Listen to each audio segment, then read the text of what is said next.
Hello everyone! Welcome back to my channel, Beth Cuisine. Hello guys! I-share ko lang sa inyo ang aking recipe for today.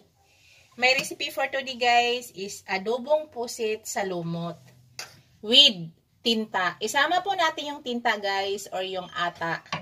Ayan po yung ating pusit guys. 1 kilo po yan guys. 1 kilo po yung ating pusit. Yan. Yan ang pusit natin. 1 kilo po siya, 3 piraso.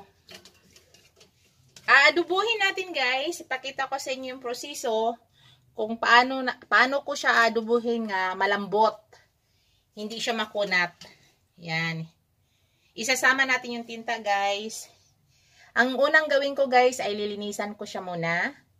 Tanggalin muna natin yung mga ano dyan sa loob. Ginagawa ko lang guys, yan. Ganyan lang po yung ginagawa ko guys. Dinudukot ko lang yan. Tapos dandahan yung hilain. Yan. Tapos tinatanggal natin yan guys. Yan.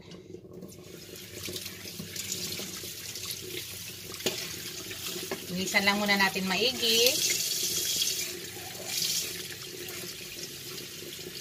Yan. Ito yung tinatanggal natin guys. Yan. Tinatanggal po natin yan. Tapos dahan-dahan kasi para hindi madurog ang tinta. Yan. Yan ang inaalis natin. Dahan-dahan para hindi. Tapos tinatanggal ko yan guys. Yung mouth niya, yung bibig. Yan. Ito guys, nasa loob na iwan. Mamaya tatanggalin ulit natin yan.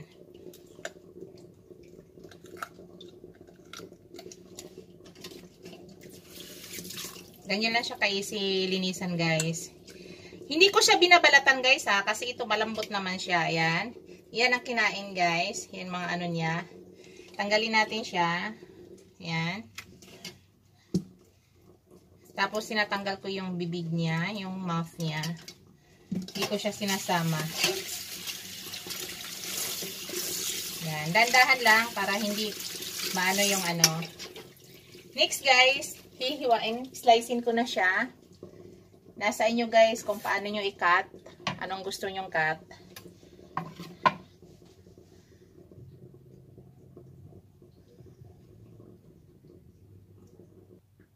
Yan guys, slicein natin.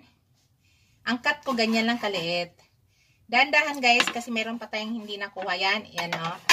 Yan yung ano, tinta. Yan. Tanggalin natin guys. At ilipat natin dito. Hinahalo natin yan.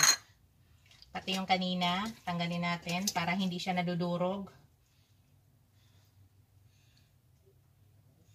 Yan po yung tinta. Ihalo natin yan. Kasi masarap po yan guys. Yan.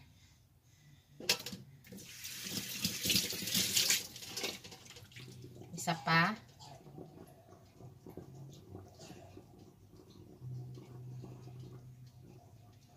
Yan ang mga hinahalo. Yan. Yan yung tinta guys. Oh. Yan. Ganyan lang kaliit ang slice ko guys. Para sa ating adobong pusit. Slicein ko lang ng ganyang kaliliit. Yan.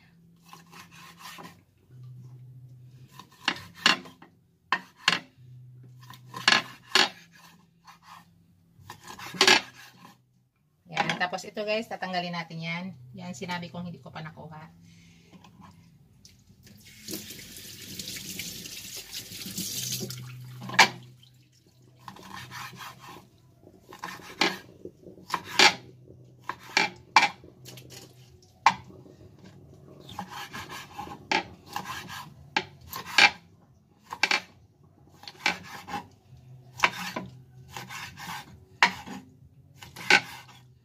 Sariwa ito siya guys, sariwa talaga.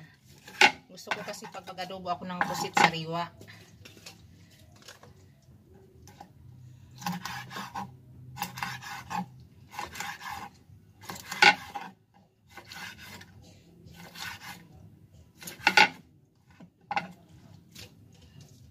Tapos ito guys, yung ano niya, hinahati ko lang yan, ganun lang. Tapos, huwag na lang nyo to hatiin. Pwede nyo rin hatiin yan. Yan, kung ayaw nyo malaki masyado. Yan, ganyan lang siya guys. Tapos ito, yung mga ano niya, ganuhin mo lang ang gawin. Yan lang guys.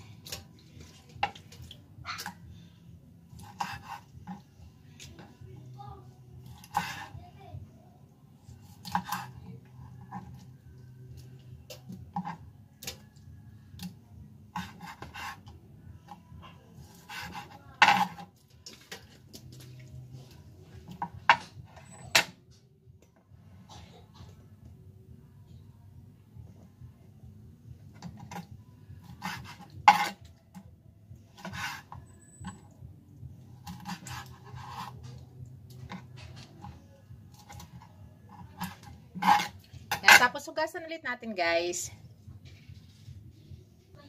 Yan, guys. Hugasan ulit natin.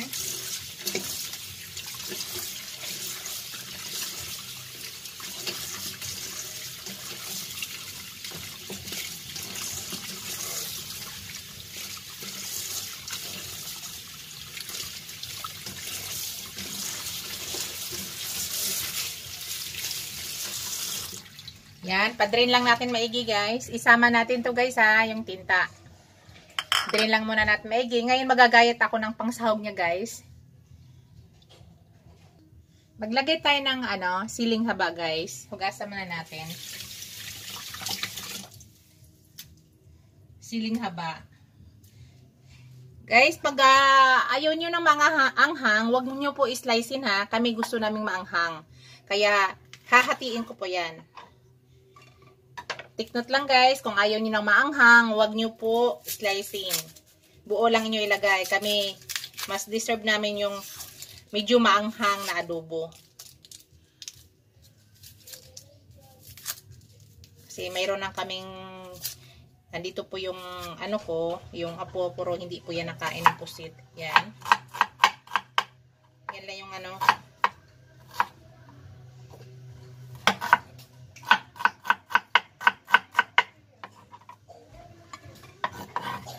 Tapos, yung yung bawang.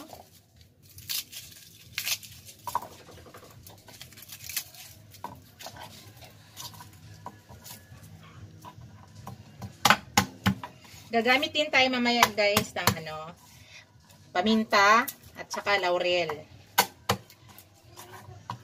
Kasi nga adobo yung gamit natin, luto natin. Kaya gagamit tayo niyan.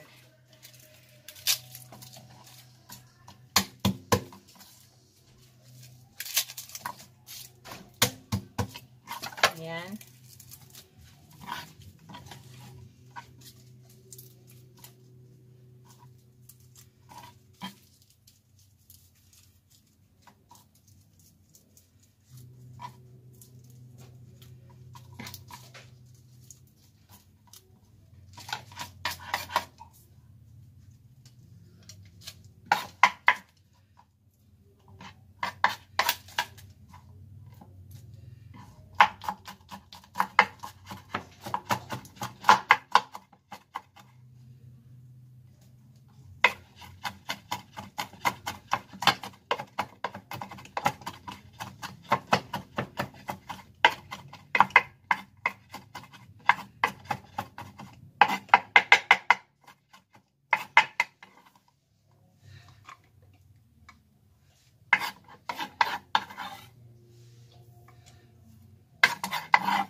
Yan. Ngayon guys, umpisahan na natin sa pagluto ng ating adobong pusit.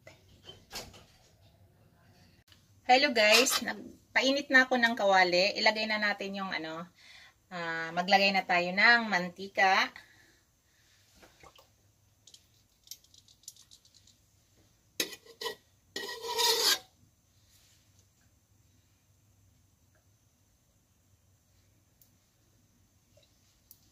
Yan. Gisa na natin yung lamas natin guys. Mainit na yung natin, oil.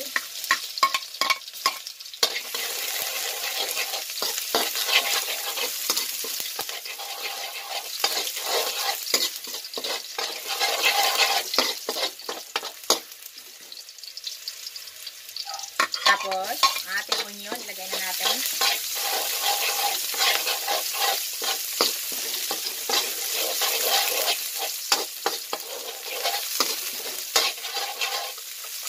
natin saglit yung onion natin, guys.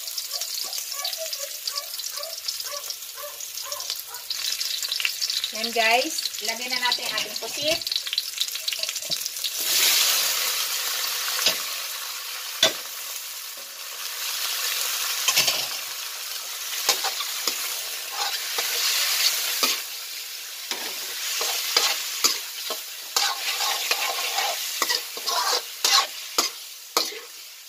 Napakadali lang lutuin, guys. Ang technique lang siya, hindi lang natin tagalan sa apoy para hindi siya mag-chewing gum.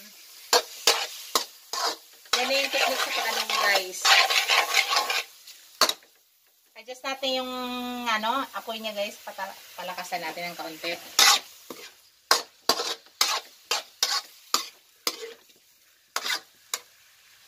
Ngayon, guys, maglagay na ako ng paminta. Lagay muna ako ng ground black pepper.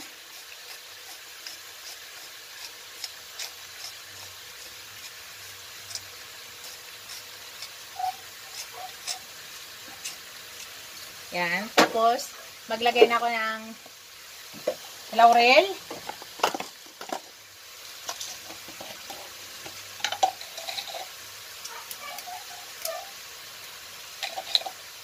Maglagay ako ng crack na paminta.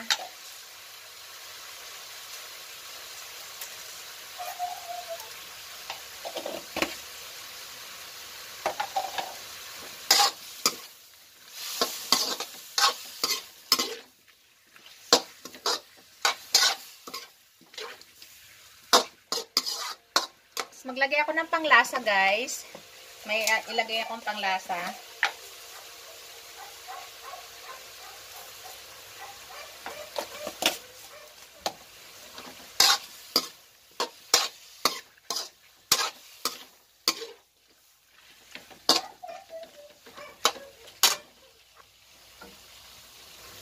Ngayon, guys, ilagay ko na yung ating ata or tinta.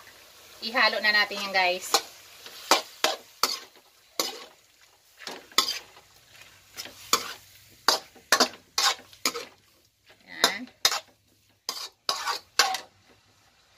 Ilagay ko na ang ating siling haba.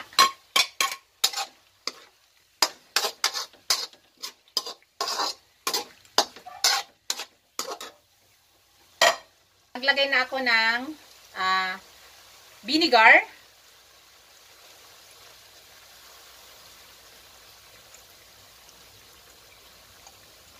Maglagay ako ng konting soy sauce, guys.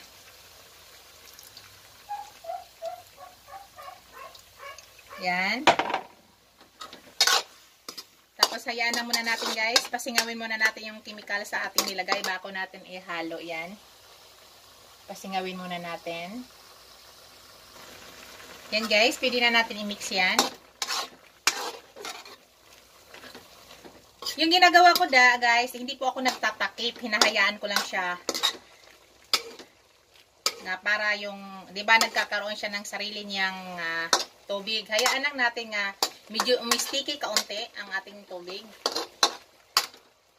Nagkakaroon, kaya wala tayong nilalagay na tubig, guys, kasi nagkakaroon siya ng sarili niyang tubig.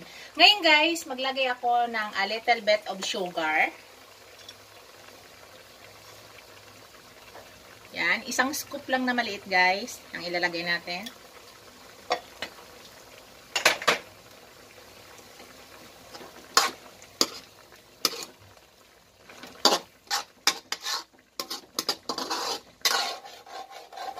I-mix lang natin yung ilalim para mag-combine yung mga ingredients na hinalo natin.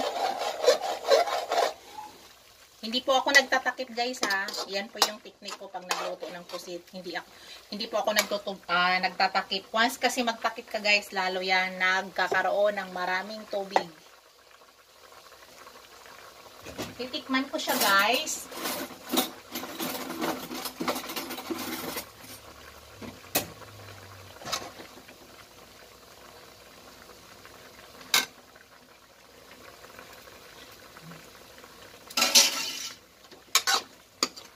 Sarap na, guys.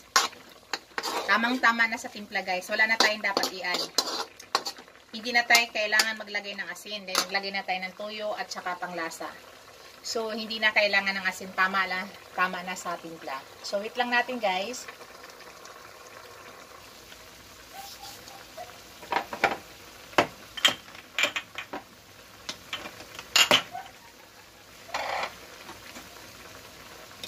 Maingay yung aso ko guys. Pasensya na. Maingay. Yan. Ianang natin guys na mag-sticky yung ating yung sauce ng kaunti. Pero gusto ko guys sa aking adobo ay merong kaunting sauce. Yan. Saglit na lang to guys. Hindi natin siya i-overcook kasi yan po yung cause ng nag-chewing-gum ang ating pusit. Titikman ko yung pusit niya guys.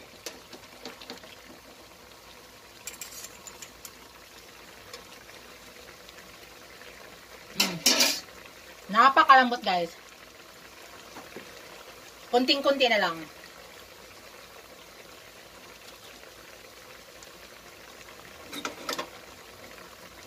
Napakasarap. Actually guys, hindi umanghang eh. Yung sili natin ay hindi manghang.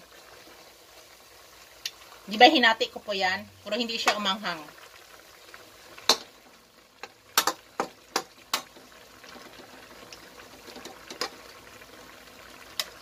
Hintay lang natin yan guys.